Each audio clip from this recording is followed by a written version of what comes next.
ويسألونك عن المحيض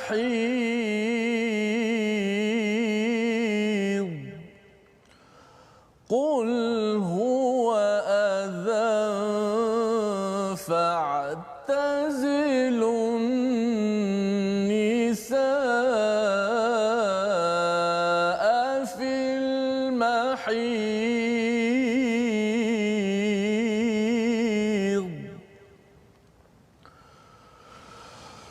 ولا تقربوهن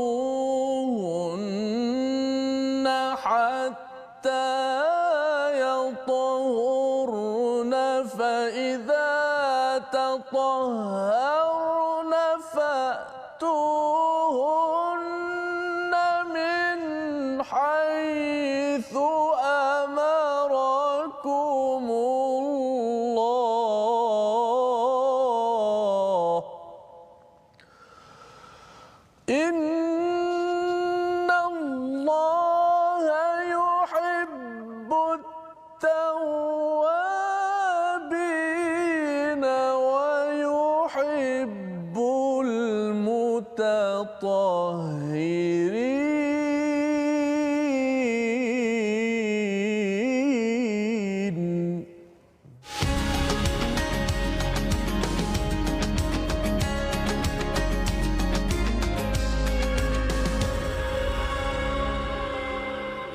Assalamualaikum warahmatullahi wabarakatuh. Alhamdulillah wassalatu wassalamu ala Rasulillah wa ala alihi wa man walah. Asyhadu la ilaha illallah, asyhadu anna Muhammadan abduhu wa rasuluh. Allahumma salli ala sayidina Muhammad wa ala alihi wa sahbihi ajma'in. Amma ba'du. Apa khabar tuan-tuan dan puan-puan dimati Allah sekalian? Alhamdulillah kita bertemu pada hari ini. Kita memulakan pelajaran kita ingin mendalami kepada nur cahaya daripada halaman yang ke-35 dan pada hari ini bersama dengan Ustaz Ahmad Tirmizi Ali. Apa khabar Ustaz? Baik, alhamdulillah Ustaz. Kita bertukar tempat Ustaz hari ini. Ya, masya-Allah. Tajuk mungkin hari ini agak tajuk ni sensitif sikit Ustaz ya. Dia ada kaitan ke tak ada kaitan dengan warna merah saya tak tahu. Okey. Tetapi yang pastinya bersama dengan tuan-tuan saya ucapkan terima kasih kepada semua yang masih lagi istiqamah untuk kita mendalami kepada intipati daripada Al-Quran sebagai sumber hidayah dan berhujung minggu bersama Al-Quran sebagai satu manifestasi kesyukuran kita kepada Allah Subhanahu taala bersama keluarga. Mungkin ada yang pun sudah bertugas bertugas di kawasan pantai timur, di utara ataupun di selatan. Kita doakan agar terus tuan-tuan istiqamah, dilimpahi dengan kebaikan daripada Allah Subhanahu wa taala. Sebelum kita meneruskan, saya menjemput pada tuan-tuan yang berada di rumah, di pejabat untuk kongsikan, share di Facebook bagi yang menggunakan Facebook, dan yang berada di depan talian ataupun berada di depan kaca TV boleh maklumkan pada anak-anak call sekarang. Ini topik penting pada hari ini. Ada banyak perkara penting yang berada pada halaman yang ke-35. Kita mulakan dahulu perkongsian kita pada hari ini, pembelajaran kita dengan Ummul Quran Al-Fatihah bersama dengan Ustaz Ahmad Tirmizi. A'udzu billahi minasy syaithanir rajim. Bismillahirrahmanirrahim. Alhamdulillahi rabbil alamin. Ar-Rahmanir Rahim. Maliki yaumiddin. Iyyaka na'budu wa iyyaka nasta'in. Ihdinas siratal mustaqim. صراط الذين أنعمت عليهم غير المغضوب عليهم ولا الضالين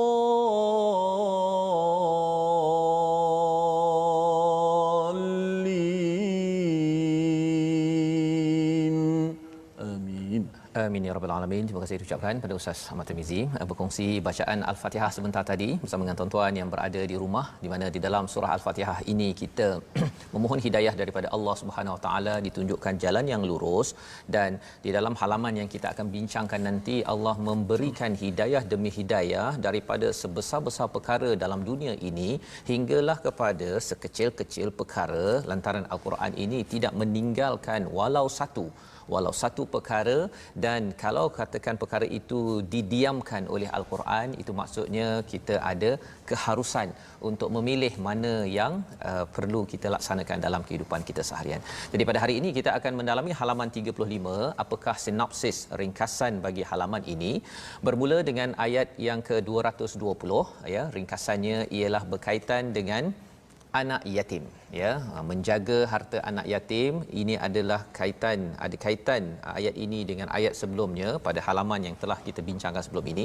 Dan kemudian kita melihat kepada hukum pernikahan lelaki muslim dengan perempuan musyrik ataupun sebaliknya.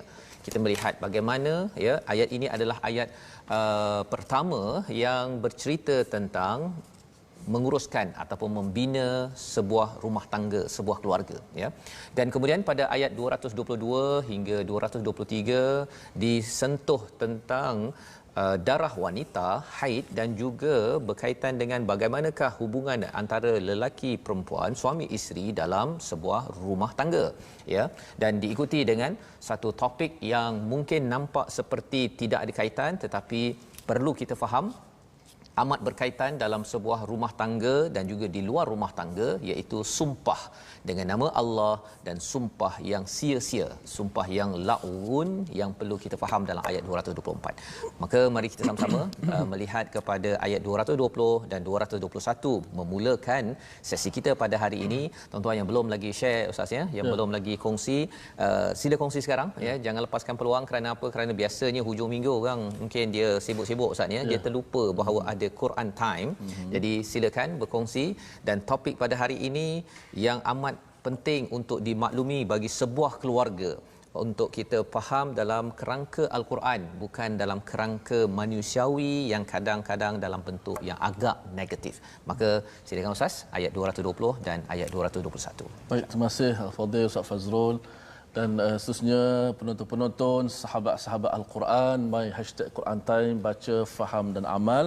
Alhamdulillah, saya mengajak semua untuk kita tidak lupa untuk sentiasa bersyukur kepada Allah Subhanahu Wa Taala di atas nikmat yang begitu besar diberikan kepada kita. Sudah pastilah nikmat Islam dan iman, dan dengan nikmat itulah pada hari ini kita dapat satu nikmat yang sangat besar, yang agung berada di hadapan kita. Itulah nikmat kita bersama dengan Al-Quranul Karim. Mudah-mudahan panduan demi panduan yang kita belajar setiap hari ini dapat menjadikan kehidupan kita lebih baik. Seterusnya kita dapat melangkah dunia dan akhirat kita, insya-Allah. Teruskan share, teruskan kita sebarkan ilmu Al-Quran di seluruh alam. Moga-moga kita menjadi sebahagian daripada asbab orang-orang yang memudahkan masyarakat di sana untuk menuntut ilmu, apatah lagi ilmu daripada petunjuk Allah Subhanahu Wa Taala. Dua ayat kita akan bacakan dahulu daripada muka surat yang ke-35, surah Al-Baqarah, masih lagi juzuk yang kedua. Ayat yang ke-220 dan 221, dan seperti mana saya maklum sebelum ni, kita baca Al-Quran by page, ikut halaman-halaman. Walaupun ayat yang kita mula hari ini adalah fid dunya wal akhirah, tentang dunia dan akhirat. Ia berkait rapat dengan ayat yang sebelum tu. Allah Taala kata apa? Kadzalika yubayyinullahu lakumul ayati la'allakum tatafakkarun. Demikianlah Allah Taala menerangkan ayat-ayatnya supaya kamu berfikir. Fikir apa? Fid dunya wal akhirah. Okey, jom. Batuk sikit sah. Ya. Betul suara sikit. Betul suara. Okey. Insya-Allah kita baca dengan Taranum Bayati Kurdi. A'udzu billahi minasy syaithanir rajim. Fid dunya wal akhirah wa yas'alunaka 'anil yatama قل إصلاح لهم خير وإن تخالطوهم فإخوانكم wallahu ya'lamul mufsida minal muslih walau syaa'a Allahu la'anatakum innallaha azizun hakim. ولا تنكحوا المشركات حتى يؤمن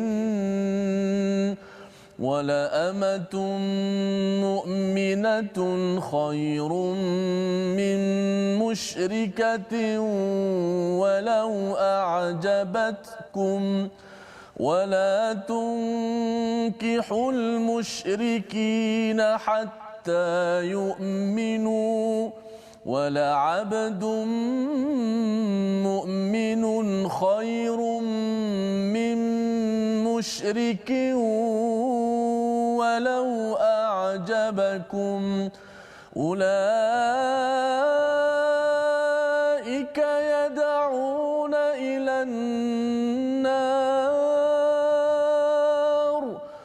والله يدعو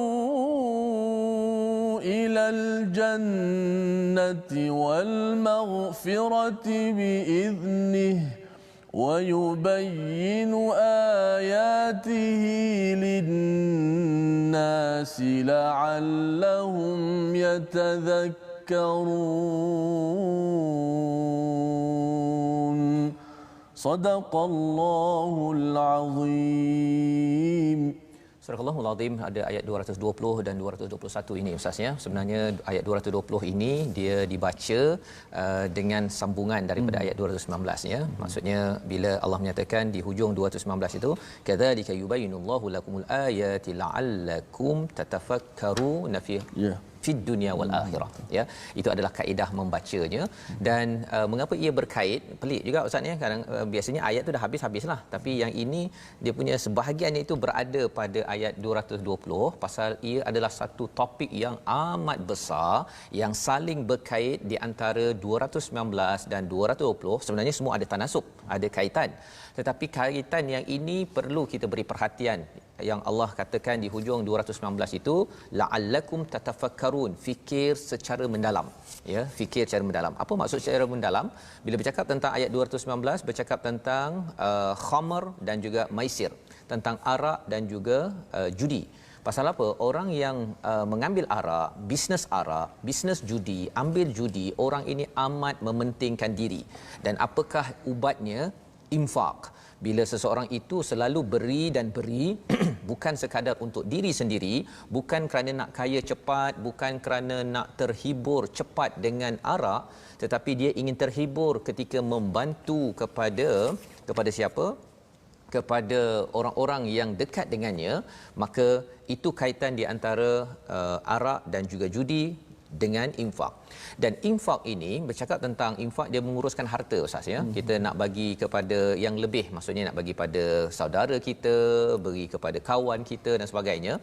Maka bila kita melihat perkara ini, infak ini adalah urusan di dunia. Pengurusan harta di dunia ini kita kena rancang Ustaz kan. Maksudnya setiap orang maksudnya dia buat simpanan. Ada yang buat KWSP contohnya ya, dia simpan duit pasal apa? Nak fikir pasal pencen nanti. Dia fikir di umur 50 60-an nanti saya tak bekerja, saya harapnya boleh beri nafkah kepada diri saya, kepada keluarga saya ataupun kepada orang-orang yang memerlukan. Itu dunia ya. Jadi Allah suruh kita berfikir, orang buat pelbagai institusi KWSP ataupun pelbagai institusi untuk simpan wang ataupun bank-bank membuat pelbagai produk untuk menguruskan dunia. Tetapi lebih daripada itu, Allah kata bukan sekadar fikir fid dunya tetapi wal akhirah. Maksudnya ialah apa? Kalau katakan di bank Ustaz ya, dia ada fixed deposit. Maksudnya kita ada duit, kita terus masuk dalam akaun itu, kita mungkin tak keluarkan dah. Kita tak keluarkan dah kecuali pada satu hari nanti. Pasal kita tahu bahawa kita masukkan duit itu bukan duit orang lain, duit kita juga. Bila Allah cakap fid dunya wal akhirah, maksudnya apa? Allah suruh kita buka satu akaun lagi. iaitu akaun dunia memang semua orang fikir betul-betul, simpan betul-betul. Kalau katakan tak mencarum dalam simpanan keuangan itu, ya, sampai ada penguasa yang akan mengingatkan pada majikan, kamu tidak mencarum untuk staf kamu, ya. Orang berfikir betul-betul. Jadi Allah kata jangan sekadar berfikir betul-betul dunia, itu penting, tetapi akhirah ini sudahkah kamu siapkan satu akaun di akhirat nanti. Jadi itu sebabnya bila bercakap tentang tuan-tuan yang infak, yang berwakaf, sebenarnya kita sedang pindahkan duit ke dalam akaun akhirat. Dia tidak hilang. Allah cakap tentang Allah akan yuwaffu, Allah akan kembalikan semula. Malah nanti kita akan berjumpa dengan ayat bukan satu kali ganda, dia boleh berganda sampai berganda-ganda, ustaz, ya. Kerana apa? Kerana perkara ini biasanya orang tak fikir. Kalau tidak mendapat hidayah daripada Allah, orang rasakan bahawa saya nak buat simpanan pada umur 60-70 tahun tapi saya tidak mahu transfer, pindahkan duit ke dalam akaun yang bernama akaun akhirat. Padahal akaun akhirat confirm itu paling berharga untuk kehidupan kita pada hidup yang akan datang. Jadi ini bila kita ada mindset menguruskan dunia dan juga harta kita di akhirat, maka insya-Allah selepas itu apakah yang Allah sentuh? Wa yasalunaka 'anil yatama. Mereka bertanya tentang anak yatim. Pasal bila kita dah jaga ahli keluarga kita, uruskan dunia akhirat, maka insya-Allah berbanding dengan sekadar dalam keluarga kita, kita nak jaga orang-orang di luar keluarga yang mungkin kurang bernasib baik. Nama kumpulan itu adalah anak yatim, ya, yang kematian ayah. Apakah yang Allah kata? Qul islahul lahum khair. Buatlah pembaikan, itulah yang lebih baik, ya. Wa in tukhalituhum fa ikhwanukum. Ya, pada zaman sahabat, ustaz, ya, bila mereka dah kata jangan makan harta anak yatim, sampai ada yang nak masak, dia masak, okey, ini masakan untuk keluarga dia, ini masakan untuk anak yatim yang dijaga di bawah di dalam rumah dia. Sampai tahap begitu. Sahabat Nabi amat takut untuk makan walaupun satu, kalau kita RM1 lah, ustaz, ya, walaupun 1 sen untuk makan harta anak yatim. Jadi Allah kata wa in tukhalituhum, jika kamu bercampur, ya, maksudnya fa ihwanukum. Tak apa, tak payah nak kena ada 2 dapur, nak kena ada 2 periuk. Okey, yang ini makanan untuk anak yatim yang kita jaga, yang ini tak sampai begitu. Allah beritahu wallahu ya'lamul mufsida minal muslih. Allah tahu di antara kamu siapa yang nak buat kerosakan dengan harta anak yatim ataupun yang nak membuat kebaikan. Walau sya'allahu la'anatakum, jika Allah nak, Allah boleh memberi kesulitan, maksudnya okey, 2 dapur. Kemudian kalau bagi tuan-tuan yang menguruskan rumah anak yatim, kan, jangan ambil walaupun 1 sen, kan. Kalau Allah nak susahkan boleh, tetapi sebenarnya di sini ada panduan daripada Allah, innallaha azizun hakim. Masih lagi Allah ingatkan, Allah ini Maha Perkasa, jangan main-main dengan harta anak yatim, tetapi Allah juga bijaksana, tidak menyusahkan kita nak jaga anak yatim tapi sampai kena renovate rumah, kan, dapur untuk anak yatim, dapur untuk keluarga sendiri, tak perlu sampai begitu, ya. Dan bersyukur kita ada panduan begini, ustaz, ya. Jadi selepas bercakap tentang anak yatim, Allah bercakap tentang nikah. Ustaz, ya, saya nak minta ustaz, walaupun ayat tu panjang, ustaz, ya, tapi nak bincang, nak baca sekali lagi, pasal di sini ada panduan untuk kita. Bila masuk kepada pernikahan, yang paling penting, suka sama suka, ustaz, ya. Biasalah orang bercinta, ustaz, ya. Bercinta ni dia kadang-kadang tak nampak dah, kan? Tak nampak dah. Tetapi yang penting ialah apa? Yang penting Allah beritahu di sini, utamakan keimanan di atas musyrik. Ya, jadi maksudnya kalau cinta sangat kepada seorang perempuan dan perempuan itu musyrik, Allah kata wala tankihul musyrikat hatta yu'min, kecuali hatta dia sehingga dia beriman pada Allah. Jadi para sahabat, ustaz, ya, bila dia pada Mekah tu ada yang isterinya musyrik, dia berkahwin, kan, pasal belum lagi keluar ayat ini. Bila keluar ayat ini adalah satu peraturan yang mencabar, ya, macam kita, ustaz, kan, kita dah awal-awal berjumpa dengan isteri, dah dua-dua beriman, kan, ataupun dah masuk Islam, mudah, ya. Tetapi bagi tuan-tuan mungkin ada ahli keluarga yang dia belajar dekat Amerika, kan, berjumpa dengan Minah Saleh contohnya, Minah bukan Minah Soleh, Minah Saleh, kan. Pada waktu itu apa panduannya? Ini ayatnya, ustaz, silakan ustaz untuk dapat baca sedikit ayat ini. Masya-Allah. A'udzu minasyaitonir rajim. ولا تنكحوا المشركات حتى يؤمن ولا أمة مؤمنة خير من مشركة ولو أعجبتكم. Okey, baik. Jadi itu sebahagiannya ya. Sebahagian saja nak memberi highlight kepada bahawa sebenarnya pilihan kita adalah kepada orang yang beriman ya.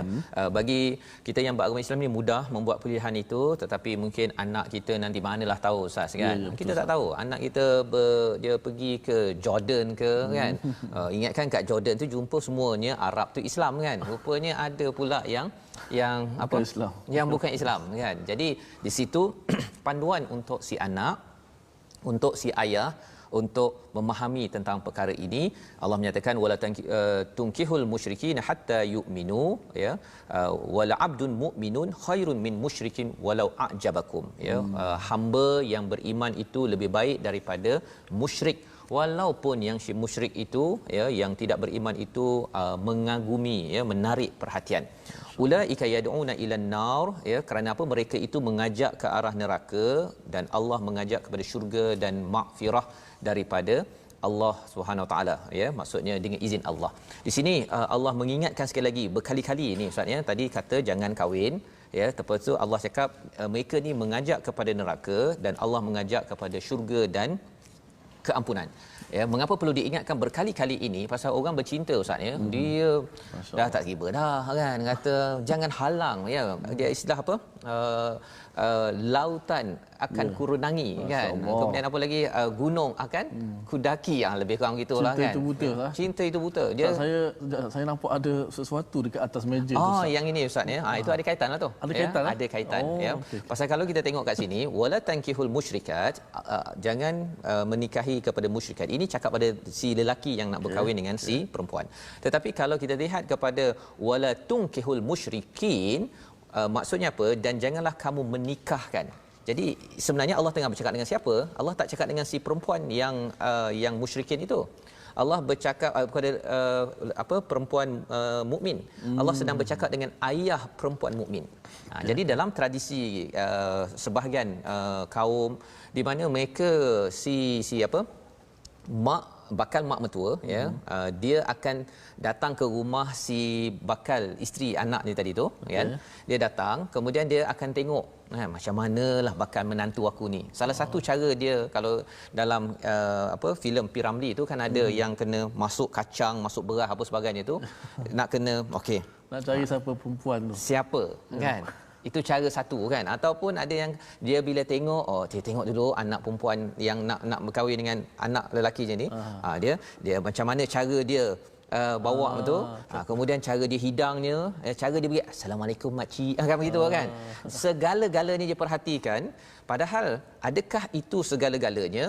Sebenarnya kalau kita lihat dalam ayat ini, yang diberi penekanan adalah si lelaki yang nak berkahwin dengan bakal bapa mertua. Si anak lelaki yang nak kahwin tu dengan bakal bapa mertua itu perlu diuruskan dengan baik. Maksudnya apa? Mesti si bakal suami ini tadi dia perlu bercakap, berinteraksi, itulah penilaian yang perlu diberi perhatian. Yang bakal bapa mertua tu kenalah tanya pada anak perempuannya. Itu satu lagi poin. Maksudnya ayah dan anak perempuan perlu rapat dan cakap pasal kahwin ini bukanlah perkara sensitif di antara seorang anak perempuan dengan ayahnya. Kadang-kadang anak perempuan kena cakap dengan mak kan. Mak, sebenarnya Minah nak berkahwin mak kan. Okey, dia pergilah cakap pada ayah kamu kan, contohnya. Tak berani mak kan. Bila itu berlaku, ia menghalang daripada si ayah itu, bapa mertua lah ya, kepada si untuk bercakap baik-baik. Dan kalau katakan si suami, bakal suami ini tidak bercakap dengan bakal bapa mertua, kesannya ialah apa? Kesannya kadang-kadang dia tak cakap dengan bapa mertua, dia cakap dengan bakal isteri dia. Yang itu menyebabkan dia punya SMS, WhatsApp ke ataupun apa-apa sahaja dialog itu antara bakal suami dengan bakal bakal isteri terlampau-lampau sangat. Padahal sebenarnya waktu ini dua-dua dah tak betul dah sangat dah. Kan, bila bercinta, bila tengok waktu tu WhatsApp itu 3 perkataan itu macam nilai dia berjuta-juta ringgit. Pasal apa? Dikelabui oleh perasaan. Tetapi bila ada ayah, ya, bila ada ayah yang berkomunikasi, ini bagi yang nak ikut kepada secara objektif dalam Al-Quran ini, maka si lelaki itu dengan machonya, okey, dia akan bercakap dengan bapa mertuanya, pak cik, saya sebenarnya, dia bercakap begitu, ya. Dan ini yang diberi highlight di dalam Al-Quran agar apa? Agar proses pernikahan itu bukan dicampur-campur adukkan, sehingga kan ia tidak menjemput kepada syurga dan tidak menjemput kepada keampunan daripada Allah Subhanahu Wa Taala. Dan ini Allah hujungkan dengan apa? Yubayyinu ayatihi linnasi la'allahum yatazakkarun. Ayat ini banyak sangat pelajaran, tapi poinnya bukan sekadar tengok cara angkat, ya, dahlah anak tu first time pula tu bergelabah pula, dia kata ini tak sesuai jadi isteri kamu. Baru kenal 1 hari mak mertua dah menilai, padahal si ayah itu lebih tahu lagi apa yang berlaku, Ustaz, ya. Dan ini membawa kita kepada perkataan pilihan kita pada hari ini. Mari sama-sama kita perhatikan, iaitu perkataan kita salaha, ya. Salaha yang kita berjumpa pada ayat 220, ya, apabila seseorang itu islah, membaiki di dalam hubungan dengan anak yatim, sebenarnya itu akan memberi kesan yang besar. Beri kesan besar hubungan kita dalam rumah nanti, Ustaz. Dia kembali balik kan tadi, infak dan anak yatim ini dia ada kaitan. Dan bila kita masuk dalam pernikahan, bila ada soleh, bila ada islah berlaku, maka insya-Allah, ya, bila katakan ada konflik, Ustaz, ya, bila ada konflik ke apa sebagainya, si anak lelaki yang si suami tadi tu, dia boleh berbincang dengan wali ataupun si bakal dengan bapa mertua. Itu cara yang paling bagus dalam islah sebuah keluarga ketika ada konflik. Tetapi kalau katakan proses pernikahan itu kacau bilau, ya, si lelaki dengan perempuan ni cakap, dating apa sebagainya tak habis-habis, kemungkinan bila ada konflik, mereka tak boleh bercakap lagi dah, wali pun tidak tahu isu, maka hancur sebuah keluarga. Dan apakah lagi formula untuk kebahagiaan ini? Memahami jiwa seorang wanita yang dibawakan oleh Al-Quran. Kita berehat sebentar, kita dalami sebentar lagi My Quran Time, baca faham Quran, insya-Allah.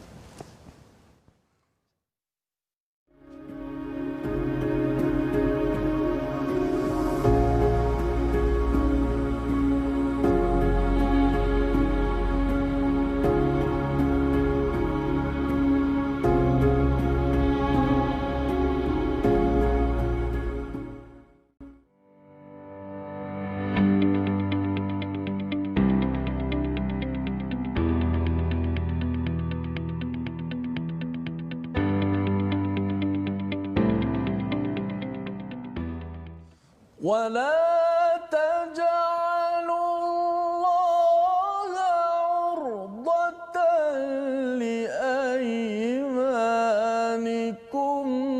أن تبروا وتتقوا وتصلحوا بين الناس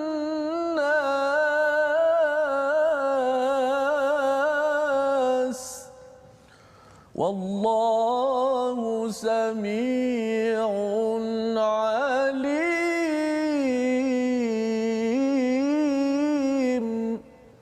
Alhamdulillah, kita kembali semula dalam My Quran Time. Alhamdulillah, kita telah menjelaskan bagaimana satu persatu daripada Ustaz Fazrul, panduan-panduan bagaimana kita nak hidup di atas dunia ini. Kita perlu jaga akaun kita di dunia, tapi akaun kita yang sebenar, kita nak kaya akaun kita di hari akhirat. Bukan sekadar simpanan kat dunia, simpanan akhirat itulah yang menentukan kita. Dan bagaimana asasnya kita nak memilih pasangan tadi, bukan sekadar angkat dulang, bergetar-getar macam tu, Ustaz. Tapi asasnya adalah sebagaimana yang Nabi sebut, agama, akhlak dan sebagainya. Alhamdulillah. Baik, kita nak share berkenaan dengan, kita nak ajak semua rakan-rakan sahabat-sahabat Al-Quran untuk bersama di platform rasmi kita. Kita ada akaun Facebook Sahabah Al-Quran My #Quran Time dan juga My #Quran Time. Khususnya kita ada YouTube my hashtag Quran Time Official dan Instagram my Quran Time Official. Jom sama-sama kita bertemu di sana insya-Allah. Baik, kita nak beralih untuk slot tajwid. Pada hari ini kita nak membicarakan tentang fadilat dan juga kelebihan-kelebihan bagi orang-orang yang sentiasa membaca, mengamal akan Al-Quranul Karim. Iaitu hari ini yang kelima, fadilat dan kelebihan membaca Al-Quran ialah tingkatan ataupun martabat syurga. Dan yang keenam, anugerah daripada Allah Subhanahu Wa Taala. Sebagaimana yang kita pernah kongsikan hadis-hadis Nabi sallallahu alaihi wasallam, orang yang baca Quran tingkatan martabat yang hebat. Pertama sekali baca Al-Quran, Nabi kata bukan alif lam mim tu satu huruf, tetapi alif satu huruf, lam satu huruf, mim satu huruf, digandakan setiap huruf tu dengan 10 pahala. Dan kemudian hadis orang-orang yang mahir baca Al-Quran dia bersama dengan para malaikat yang mulia. Ini satu kelebihan. Dan juga orang yang belajar Al-Quran mungkin tersekat-sekat, mungkin payah nak baca Al-Quran tapi dia tetap semangat nak belajar, maka Nabi kata 2 pahala bagi orang macam ni. Dan juga hadis Nabi sallallahu alaihi wasallam berkaitan darjat orang yang baca Al-Quran. Sebagaimana banyak dalam riwayat sebut, dikatakan kepada pembaca Al-Quran, bacalah Al-Quran dan bacalah seperti mana kamu baca dekat dunia tartil dulu. Sesungguhnya darjat kamu dalam syurga ialah di ayat terakhir yang kamu baca. Dalam riwayat yang sebut Ustaz, dikatakan masa nak masuk syurga tu, dikatakan kepada yang baca Al-Quran selalu ni, bacalah kamu was'ad dan naiklah kamu ke tingkatan syurga. Yang mana ayat yang kita baca diulang-ulang itu sebenarnya itulah darjat kita. Maka ini persaingan terbuka. Tidak ada perlu bayar duit dan sebagainya. Siapa yang semangat, berminat, maka dia akan dapat insya-Allah. Ya. Jadi itu adalah panduan yang penting Ustaz ya. Bercakap tentang ayat Al-Quran ini, bagi setengah orang dia rasa macam dia baca okey habis khatam begitu saja, tapi rupanya ini adalah aset penting ya. Bila kita baca, kita faham, yang kita ulang banyak kali itu, makin kita banyak baca dan faham dan ulang itu, itulah yang menaikkan martabat kita di sisi Allah di dalam syurga, naik ya tahap syurga Ustaz ya. Cuba bayangkanlah kita order, kita tempah hotel 1 bintang kan, sampai ke tempat tu kata encik naiklah bush naiklah kepada hotel 6 bintang kan, free of charge. Yang kita apa mesti terkejut Ustaz kan, terkejut rupa-rupanya kerana apa, kerana kalau di akhirat nanti Quran kita. Masya-Allah. Masya-Allah. So, bila Ustaz sebut tentang akaun dekat dunia dan akhirat, saya cukup tertarik. Satu, panduan Al-Quran, Allah Taala ajar panduan dekat dunia macam mana nak kahwin, hidup anak yatim. Lepas ni pasal apa ni? Pasal perempuan, hubungan suami isteri. Akaun dapat dah kat dunia bantuan. Kemudian akaun akhirat pula meningkat bila baca Quran tadabbur Betul. Dan itu kaedah yang kita ingin bina bersama tuan-tuan ya dalam My Quran Time ini. Untuk itu sebabnya tuan-tuan boleh share, boleh kongsikan lagi dan kita nak meneruskan Ustaz ya. Perbincangan kita berkaitan dengan ayat 222 hingga 224. Sebuah keluarga sudah terbina ya. Macam mana nak memahami seorang wanita ya. Jadi sahabat bertanya satu soalan yang agak sensitif kan. Soalannya berkaitan dengan mahid, tentang satu perkara yang bagi negara di tanah Arab itu perkara ini sensitif untuk dibincangkan, apatah lagi bersama dengan Rasul sallallahu alaihi wasallam. Tetapi Allah memberi penekanan ini satu topik, satu ayat. Jom kita baca bersama. Baik, terima kasih Ustaz Fazrul.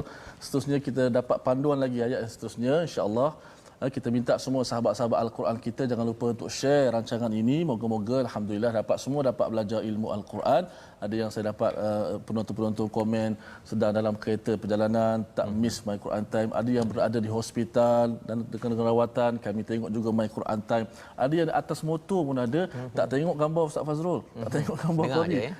Pakai earphone je tengok. Masya-Allah. Mudah-mudahan insya-Allah dapat manfaat insya-Allah. Amin ya rabbal alamin. Baik, kita nak seterusnya ayat yang 222 hingga 224. Kalau tadi sebut tentang bagaimana asas perkahwinan, nak pilih pasangan mesti ada akhlak, mesti ada agama dan sebagainya. Ayat yang seterusnya sebagaimana kata Ustaz Fazrul, Allah nak jelaskan lagi panduan bagaimana adab yang wajib kita patuhi, khasnya bersama dengan pasangan ketika waktu yang tertentu. Okey, insya-Allah. Kita nak baca dalam lagu Hijaz lah pula Ustaz, lagu Hijaz. Kerana sini ada bentuk perintah dan sebagainya yang pasti kita patuhi insya-Allah. A'udzu billahi minasy syaithanir rajim. ويسألونك عن المحيض قل هو أذى فاعتزلوا النساء في المحيض ولا تقربوهن حتى يطهرن فإذا تطهرن فأتوهن من حيث أمركم الله إن الله يحب التوابين ويحب المتطهرين نساؤكم حرث لكم فأتوا حرثكم أنى شئتم وقدموا لأنفسكم واتقوا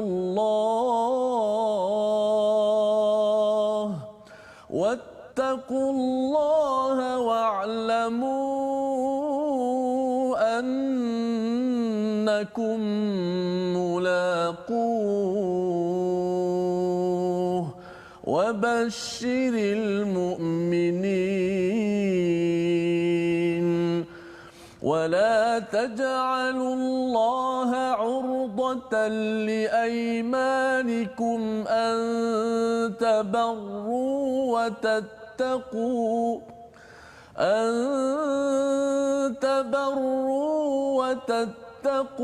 وتصلحوا بين الناس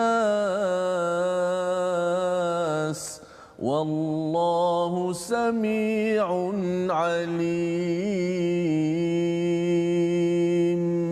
Sadaqallahul azim. Sadaqallahul azim. Jadi ini adalah daripada ayat 222 Ustaz ya. Mereka bertanya tentang mahid, tentang darah wanita haid. Katakanlah itu adalah sesuatu yang adha, ya. Perkataan yang digunakan di sini adha kalau diterjemahkan sebagai kotor, tapi ia sebenarnya lebih daripada itu. Lantaran kalau kita tengok dalam surah Saf, bila Nabi Musa menyatakan wa idqala Musa liqaumihi ya qaumi lima tu'dhunani wa qad ta'lamuna anni rasulullah. Ya, Nabi Musa berkata kepada Bani Israel itu, mengapa kamu sakiti? Perkataan adha itu maksudnya adalah suatu yang sukar ataupun sakit.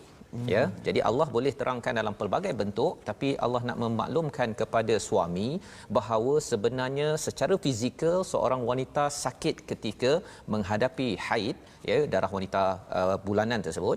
Dan yang keduanya dari segi psikologinya juga dia sakit pada waktu itu. Ini adalah cara Allah mendidik bagi suami-suami agar memahami psikologi seorang wanita. Dan apa yang perlu dibuat pada waktu ini, fa'tazilun nisaa fil mahid, jauhi wanita ketika haid tersebut. Dan istilah ini, fa'tazilu ini, ada sebahagian yang kata bahawa kalau macam ini saya makan pun terasing daripada isteri yang haid contohnya. Ataupun ada yang kata kalau masak ketika haid itu tidak berkat. Itu semua adalah kefahaman yang salah, dan kefahaman ini datang daripada mana? Daripada tradisi Yahudi, Ustaz. Dia orang pulau. Dia orang pulau kan. Dia asingkan. Siap ada bilik khas untuk si perempuan ketika haid tu, dia asingkan. Ada sebahagian tu dia keluarkan daripada rumah. Ya. Pasal apa? Pasal bagi mereka ialah perempuan yang berada dalam haid ini adalah najis. Tetapi dalam Al-Quran Allah tak cakap najis. Allah cakap adha, ya. Perkataan adha ini adalah satu perkataan yang melambangkan Allah memahami wanita. Dan kalau kita sebagai suami beriman kepada Allah, kita memahami sakit dari segi fizikal, ya. Saya tak pernahlah rasa sakit tu, Ustaz, ya. Itu kena tanyalah pada orang perempuan. Tetapi dari segi psikologinya, sehingga Allah memberi rukhsah. Tak salat, tak puasa, Ustaz, ya. Pasal apa? Pasal Allah memahami. Dan bagi wanita, ya, kita melihat bahawa betapa sayangnya Allah, ya. Allah memahami perkara ini. Dan fa'tazilun nisa, kalau di dalam tafsir Ibn Kathir dinyatakan bahawa apa yang tidak dibenarkan hanyalah hubungan antara suami isteri, sahaja, ya. Tetapi selain daripada itu, nak apa-apa sahaja sebagai suami isteri, makan, minum, berjalan, apa sebagainya, sehingga kan Aisyah pernah menggigit, Saidina Aisyah dalam satu hadis, menggigit daging sedang aku dalam haid, kemudian aku berikan daging itu kepada Nabi Muhammad sallallahu alaihi wasallam, maka baginda menggigit daging itu pada bahagian yang telah aku gigit.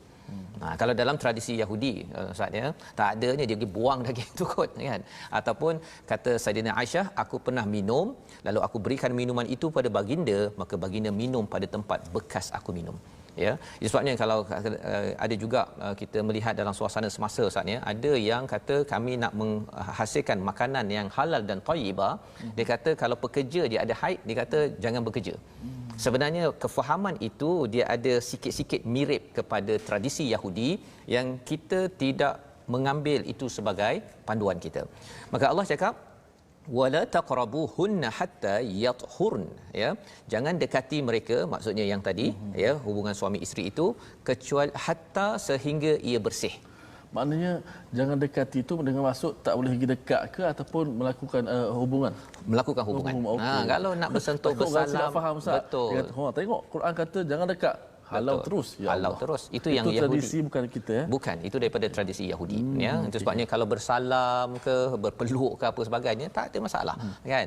Asalkan bercakap tentang hubungan intim antara suami dan isteri. Sebabnya tajuk ini adalah tajuk yang kita terbalik, Ustaz, ya, pasal bertukar tempat. Pasal apa? Pasal mungkin adik-adik yang dengar tak faham sangat, tak apa, tak faham, ya.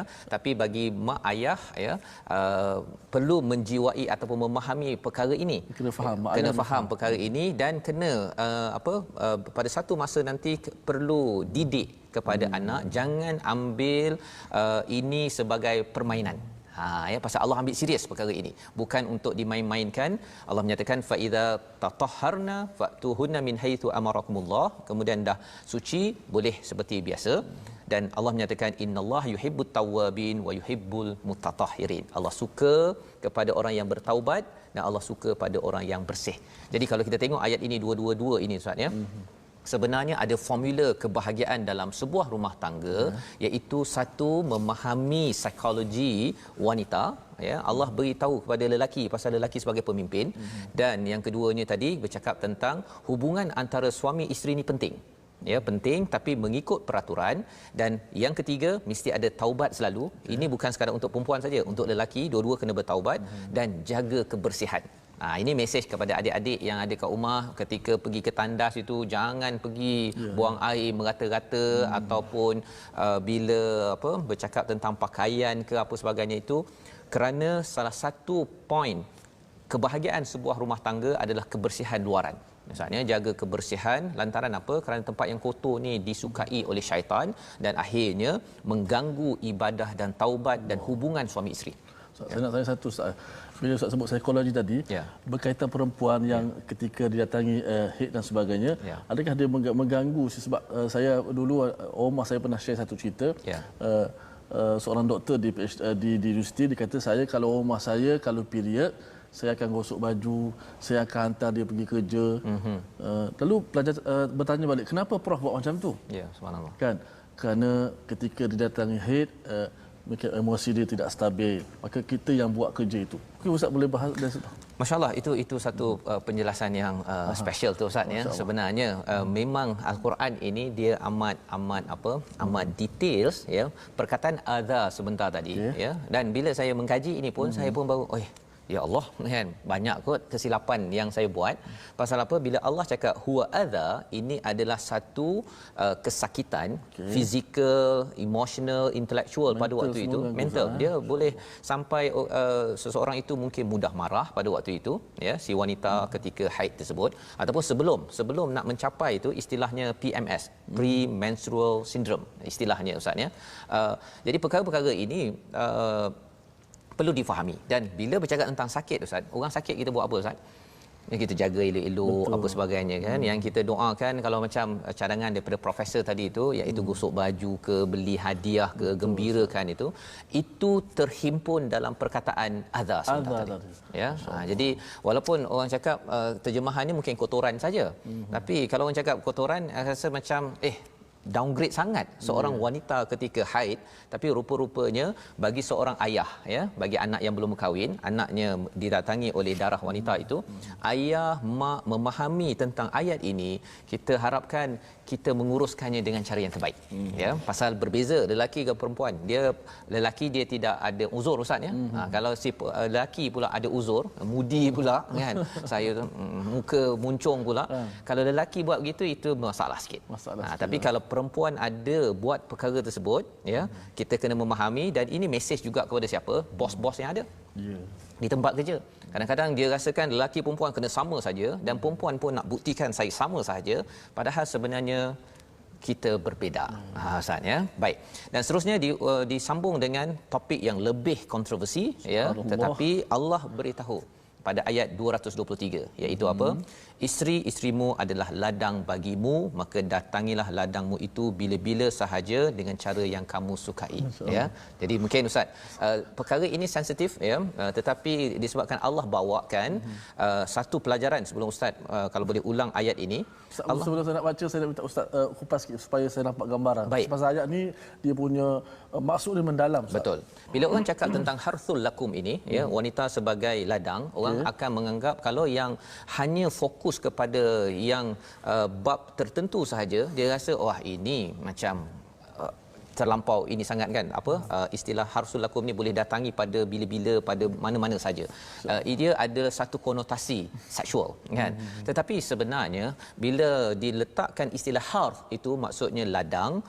Bila bercakap tentang ladang, ustaz, ya, orang-orang Arab ni bila dia sebagai di Madinah itu sebagai petani, kan, yang menanam, mereka akan tengok apa? Mereka tahu bahawa dia ada prosedur, ada teknik, ya. Kemudian apa?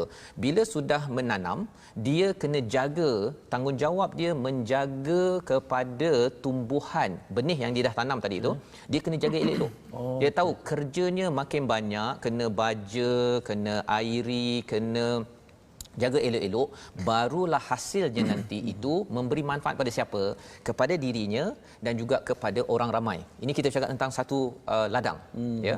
Jadi bila seorang wanita dikaitkan dengan ladang sebentar tadi, sebenarnya bagi seorang suami ialah bila sudah berinteraksi dengan si isterinya, dia bukan sekadar suka-suka tanam benih lepas tu tinggal. Ini yang pernah dibuat oleh orang-orang yang tak bertanggungjawab, yang tanam benih tinggal. Tapi bila Allah cakap harsul lakum, wahai lelaki, itu mesejnya, kamu jangan jadi petani tak bertanggungjawab. Letak benih tinggal. Tapi kamu kena jaga elok-elok, bagi baja, bagi air, jaga si isteri itu, terutama bila dia mengandung, ya, pada waktu itu ekstra. Perlukan belayan kasih sayang yang lebih, dan mesej ini yang dia ambil pada istilah harthul lakum, dan Allah menyatakan waqaddimu li anfusikum, dan laksanakan, siapkan untuk diri kamu. Pasal apa? Sebenarnya dia bermula dengan hubungan suami isteri, tapi sebenarnya itu adalah antara proses menyiapkan bekalan kita untuk diri kita ke mana? Sampai ke syurga, ustaz. Insya-Allah. Pasal apa? Pasal bila bercakap tentang wal tanzur ma qaddamat di dalam surah Al-Hasyr, ya, kamu hendaklah perhatikan apa yang kamu siapkan. Itu istilah waqaddimu, itu siapkan diri kamu. Bila jaga elok-elok si isteri, ada anak ini dijaga, itu tanda kamu adalah seorang petani yang wattaqullah wa'lamu annakum mulaqu. Kamu petani yang bertanggungjawab nak berjumpa Allah. Kita adalah suami yang bertanggungjawab untuk berjumpa Allah, bukan suka-suka sahaja. Sila, ustaz. Alhamdulillah. Ayat yang ke 223, ustaz. Kita ulang sekali lagi ayat 223. Setelah kefahaman kita jelas bagaimana ayat ini perlu dipercerahkan, sebab perkataan bahasa Arab kalau kita tengok dari sudut litera sahaja, mungkin kita akan silap memahami Al-Quran. Saya sendiri tak faham adhannya, yaqrabuhun, taqrabuhun, dan bahasa jangan kamu dekati. Rupanya ada sesuatu di situ yang perlu diperhalusi dan diperjelaskan supaya kita dapat faham Al-Quran dengan cara metod yang betul. Okey, 223 saya ulang ayat tersebut. Nisa'ukum harthun lakum fa'tu harthakum anna syi'tum wa qaddimu li anfusikum أنفسكم واتقوا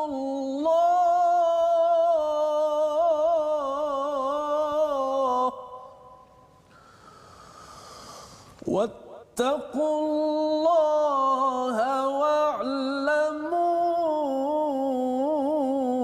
أنكم ملاقوه وبشر المؤمنين.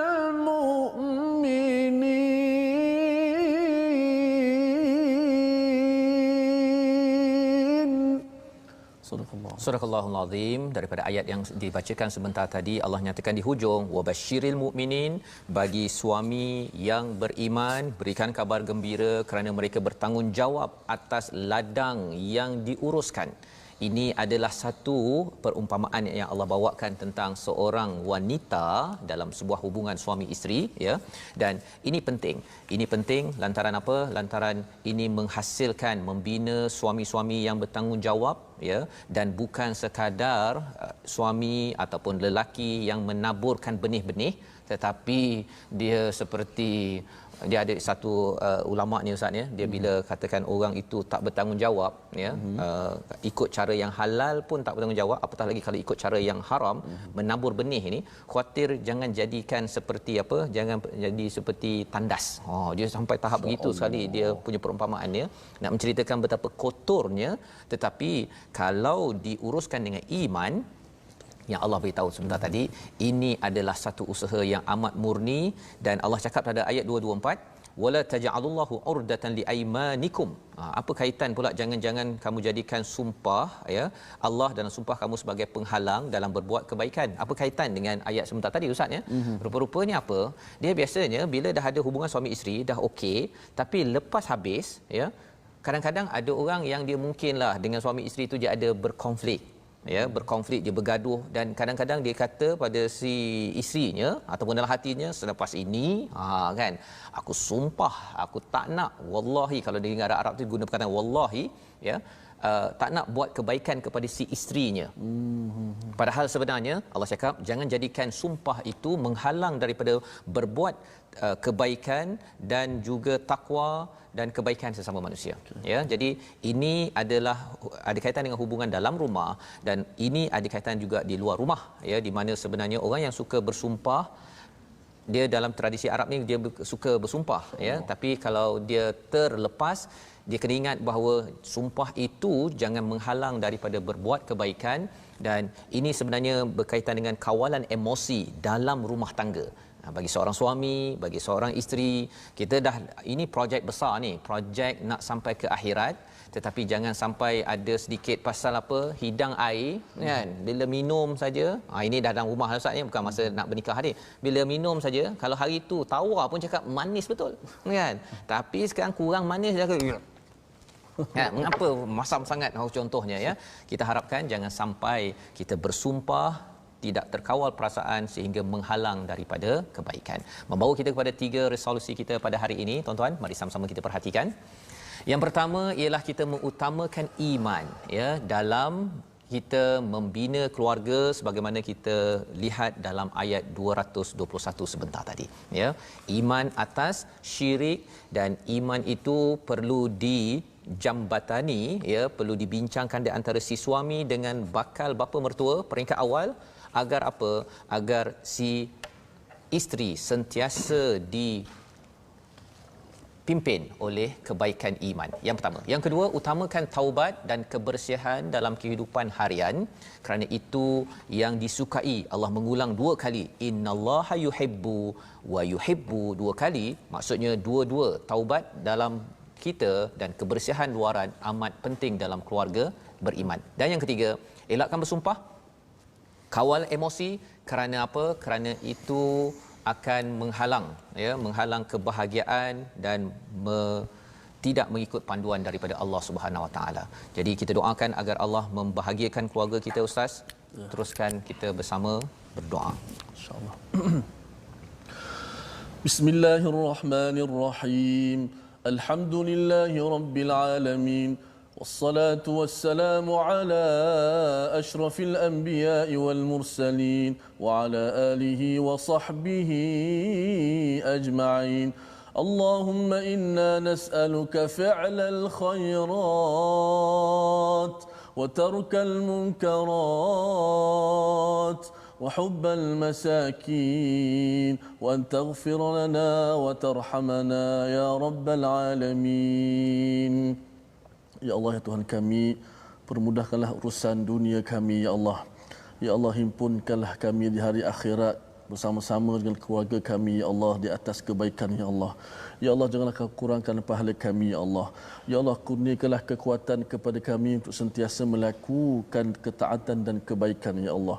Ya Allah, kurniakanlah kepada kami kekuatan untuk kami menghindarkan diri daripada kemungkaran, ya Allah. Ya Allah, campakkanlah rasa sayang, cinta kami kepada orang-orang miskin dan fakir dan anak-anak yatim, ya Allah. Ya Allah, kau kayakanlah kami di hari akhirat, ya Allah. Ya Allah, kau penuhkanlah akaun kami di hari akhirat, ya Allah.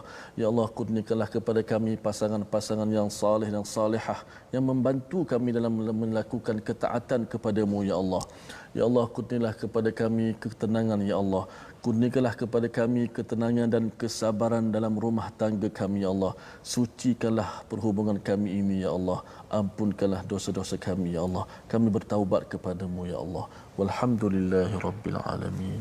Amin amin ya rabbal alamin. Terima kasih diucapkan pada Ustaz Tarmizi membacakan doa yang kita harapkan, kita doakan Allah mengkabulkan doa kita sebentar tadi tuan-tuan dan puan, dan kita mengikuti segala panduan dalam halaman yang ke-35 ini penuh dengan lataif Ustaz, ya, penuh dengan kelembutan daripada Allah Subhanahu Wa Taala menjaga hak suami dan isteri, membina keluarga yang bahagia.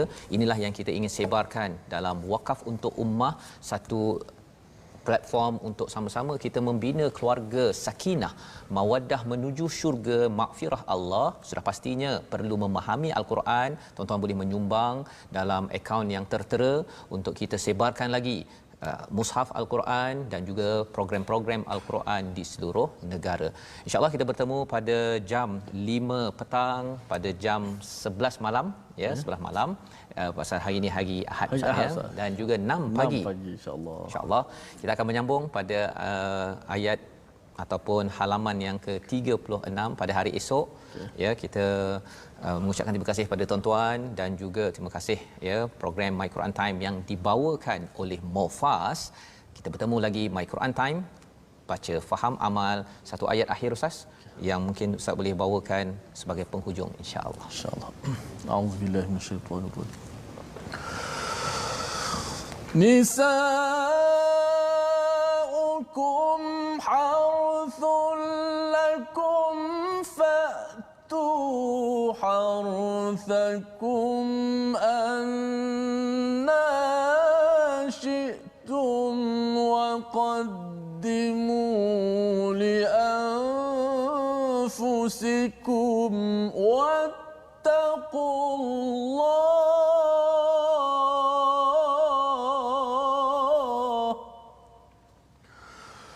واتقوا الله واعلموا أنكم ملاقوه وبشر المؤمنين